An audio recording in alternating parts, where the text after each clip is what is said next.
Hello students, मैं फिर नया वीडियो लेकर आई हूँ आपके लिए सुश्री क्लासेस की ओर से।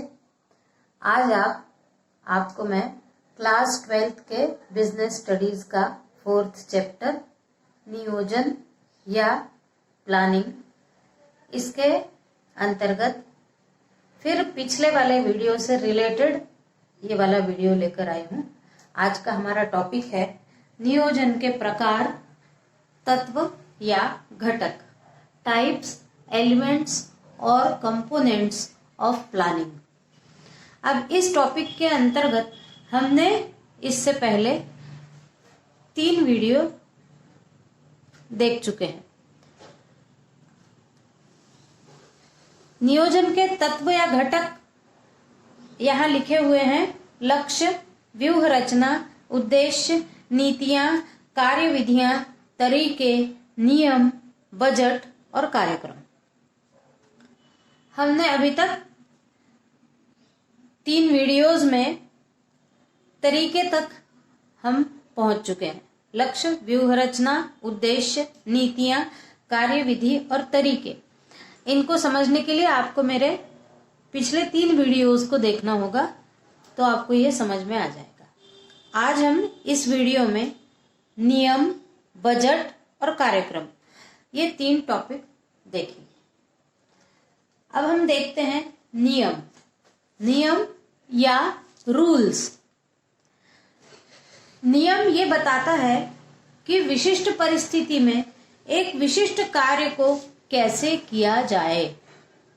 यानी नियोजन में नियम का भी बहुत बड़ा महत्व है। नियम भी नियोजन के आवश्यक तत्व हैं।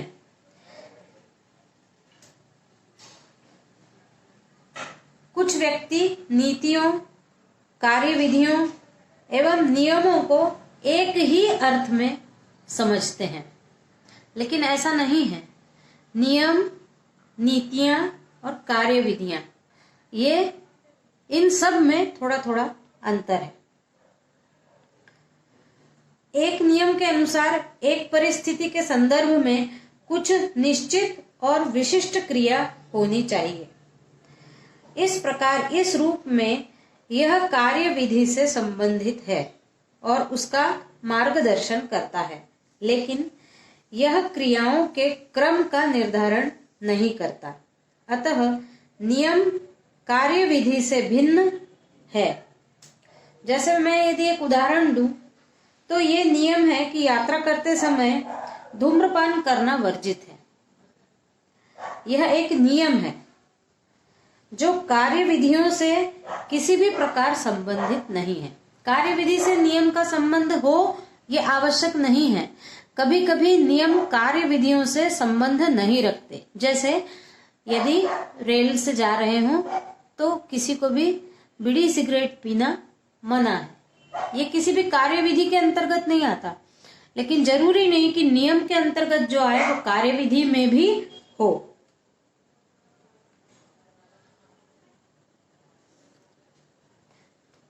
यद्यपि नियम भी मार्गदर्शन का कार्य करते हैं, लेकिन इनमें और नीतियों में भी अंतर है। जैसे अभी हमने देखा कि नियम और कार्यविधियों में अंतर है, वैसे ही नियम और नीतियों में भी पर्याप्त अंतर है। नियमों के लागू करने में स्वेच्छा की बात नहीं रहती, जबकि नीतियों के क्रियान्वयन में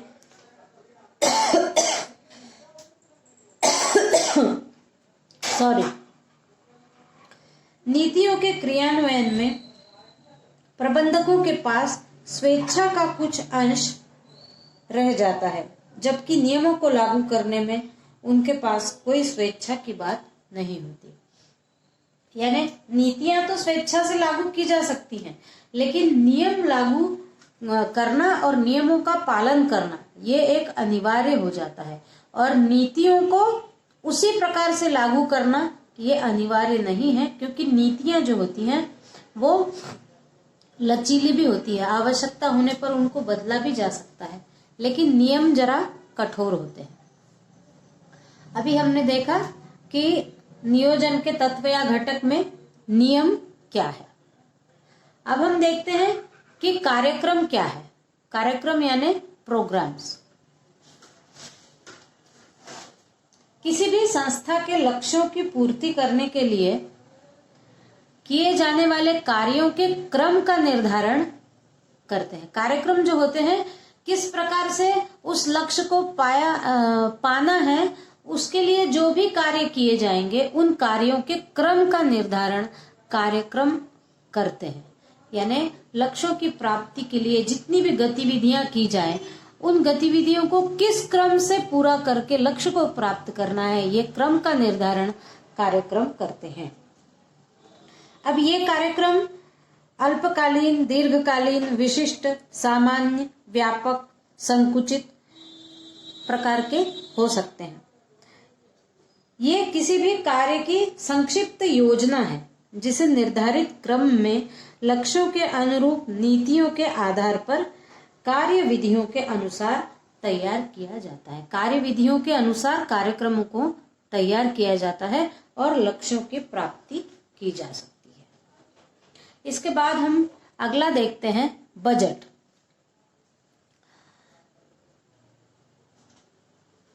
तो प्रत्येक संस्था के अंतर्गत जो भी कार्यक्रम तैयार किए जाते हैं, उनमें मुद्रा, मनुष्य, सामग्री, उपकरण, इनका प्रयोग तो अवश्य होता ही है, तभी कोई भी प्रक्रम अपने लक्ष्य को प्राप्त कर सकता है। जब भी कोई भी व्यवसाय के लिए कार्यक्रम या प्रक्रम तय किया जाता है या योजना की जाती है, उसमें मुद्रा होना चाहिए तभी कुछ भी किया जा सकता है, मनुष्य होना चाहिए, सामग्री होनी चाहिए, उपकरण होने चाहिए, मशीनरी होनी चाहिए, तभी वो व्यवसाय या उपक्रम लक्ष्य को प्राप्त करेगा।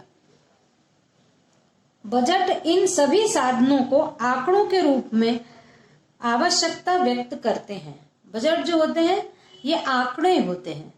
तो ये आंकड़े पैसों से संबंधित हो सकते हैं, वस्तुओं से संबंधित हो सकते हैं, मनुष्यों से संबंधित हो सकते हैं, उपकरण या मशीनरी से संबंधित हो सकते हैं। आंकड़े या तो वित्तीय संदर्भ में हो सकते हैं, घंटे हो गए, मशीन हो गई, उत्पादित इकाइयां हो गई। इस प्रकार से आंकड़े कई प्रकार के हो सकते हैं।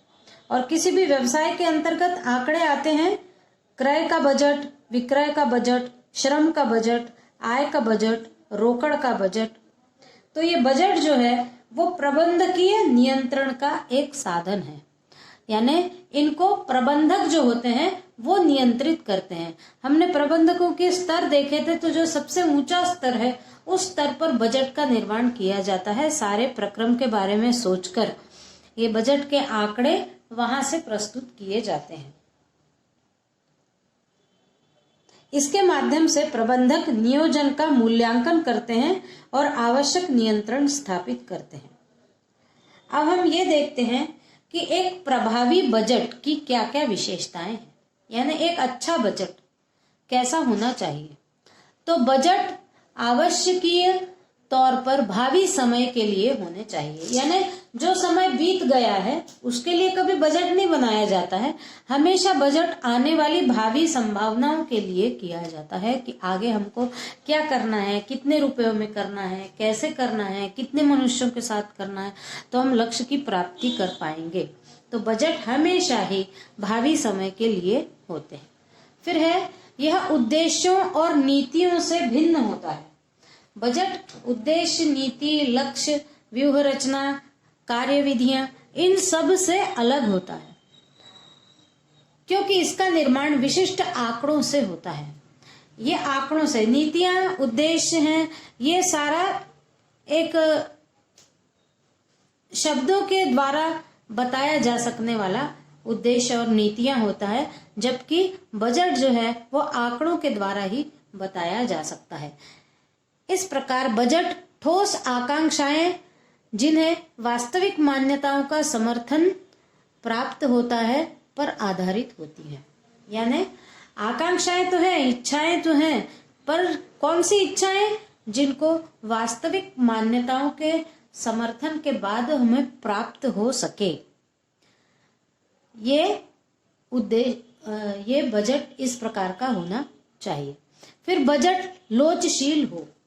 यानी एक अच्छा बजट लोचशील होना चाहिए। यदि परिस्थितियां कुछ विकट आती हैं तो उन विकट परिस्थितियों में क्या किया जाए, बजट को तुरंत परिवर्तित कर दिया जाए या लोगों की, श्रमिकों की संख्या को कम किया जाए। बजट के अंतर्गत केवल पैसों से संबंधित बातें नहीं है, इसके अंतर्गत है मशीनरी है, निर्मित वस्तुएं हैं, पैसा है, लोगों का काम करने वाले श्रमिक हैं, मशीनें हैं।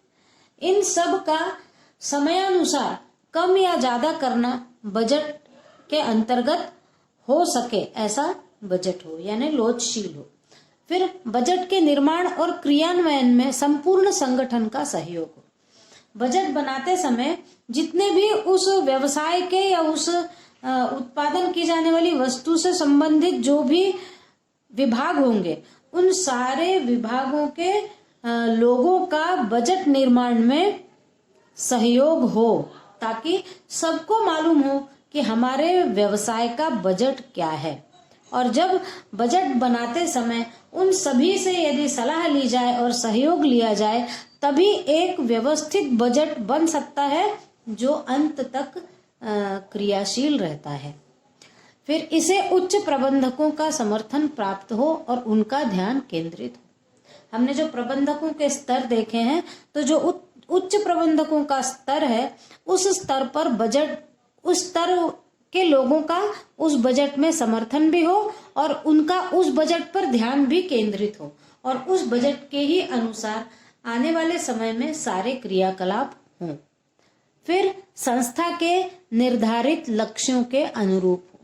संस्था का जो निर्धारित लक्ष्य है, जो लक्ष्य तय किया गया है, उसके अनुरूप होना चाहिए संस्था का बजट। ऐसा न हो कि लक्ष्य कहीं और बजट कहीं, तो कभी भी लक्ष्य की प्राप्ति नहीं हो पाएगी। तो लक्ष्य प्राप्ति करने के लिए संस्था का बजट उसके अनुरूप होना चाहिए। फिर तर्कयुक्त होना चाहिए। बजट में यदि कि कुछ विशेष बातों को शामिल करना हो या कुछ वार्तालाप करना हो, तो तर्कयुक्त होना चाहिए। अपनी बात को प्रस्तुत करने के लिए प्रबंधक तर्क भी दे पाए और दूसरों के तर्क सुनकर बजट को यदि घटाना बढ़ाना है तो वो करने के लिए भी प्रत्येक व्यक्ति के पास तर्क होने चाहिए उस बजट के लिए। फिर उत्तरदायित्व के निर्धारण को सुलभ बनाने वाला बजट हो। जो उत्तरदायी होता है व्यवसाय का, उस उत्तरदायी के निर्धारण, कौन उत्तरदायी हो सकता है, इसके निर्धारण के लिए सुलभ हो।